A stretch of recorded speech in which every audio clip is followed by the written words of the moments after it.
कितना अद्भुत ज्ञान है, ऐसा प्रधानमंत्री आज तक नहीं देखा।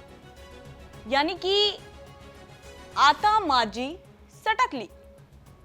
अब आप ये सोच रहे होंगे कि हम क्या कह रहे हैं और अचानक इस तरह से प्रधानमंत्री नरेंद्र मोदी की हम तारीफ क्यों करने लगे। तो आपको बता दें कि ये तारीफ हम नहीं बल्कि छत्तीसगढ़ के पूर्व मुख्यमंत्री भूपेश बघेल कर रहे हैं, वो भी प्रधानमंत्री नरेंद्र मोदी की।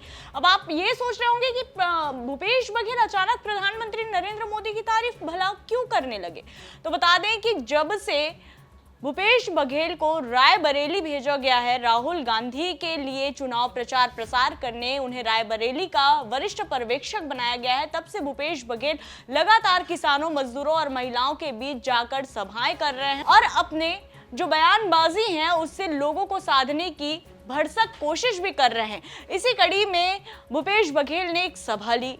इस सभा में वो अचानक प्रधानमंत्री नरेंद्र मोदी की तारीफ करने लगे, लेकिन इस तारीफ के पीछे जो करारा तंज उन्होंने कसा है ये सुनकर आपको जरूर मजा आ जाएगा। तो आइए आपको सुनाते हैं प्रधानमंत्री नरेंद्र मोदी को लेकर भूपेश बघेल ने क्या कुछ कहा है। आज तक ऐसे प्रधानमंत्री हमने नहीं देखा, कितना अद्भुत ज्ञान है। उन्होंने क्या कहा, हो सकता है मेरी माँ ने मुझे जन्म दिया है। माताएं बहनें बैठी है, तो बड़े बुजुर्ग बैठे हैं। अब बताइए, हमारे प्रधानमंत्री कहते हैं कि हो सकता है मेरी माँ ने मुझे जन्म दिया है। हम सबको तो माँ ने ही जन्म दिया है भाई, लेकिन इसके तो हो सकता है मतलब पता नहीं कहीं से और आए। अद्भुत ज्ञान है, अद्भुत ज्ञान विश्वगुरु, इसीलिए तो विश्वगुरु कहा जाता है। ऐसे ज्ञानी मतलब कुल मिला के बात यह है कि अब संतुलन है वो गड़बड़ा गया है। मराठी कहते हैं ना, आता माझी सटकली, है ना, अब उसके सटकली, सब गड़बड़ा गया है।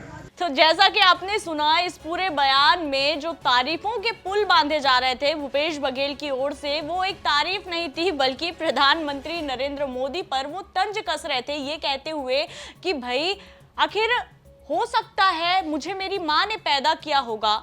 इस तरह से बयानबाजी प्रधानमंत्री नरेंद्र मोदी देते हैं। भाई हम सबको तो माँ ही पैदा करती है, तो मतलब आप समझ लीजिए कि उनका मानसिक संतुलन जो है वो हिला हुआ है। यानी कि अगर मराठी में कहा जाए तो आता माजी सटकली, ये कहते हुए भूपेश बघेल सुने जा रहे हैं। बता दें भूपेश बघेल लगातार रायबरेली में प्रचार प्रसार कर रहे हैं और जिस तरह से उनका जो एक अंदाज है, खास अंदाज लोगों को साधने का, जो छत्तीसगढ़ में वो अक्सर लोगों को साधते नजर आए, कुछ ऐसा ही यहाँ पर भी राहुल गांधी के लिए पूरी तरह से माहौल बनाते भूपेश बघेल नजर आ रहे हैं। अब देखने वाली बात तो ये होगी कि पार्टी आला कमान ने जो भरोसा भूपेश बघेल पर जताया है वो उस भरोसे पर किस हद तक खरे उतरते हैं।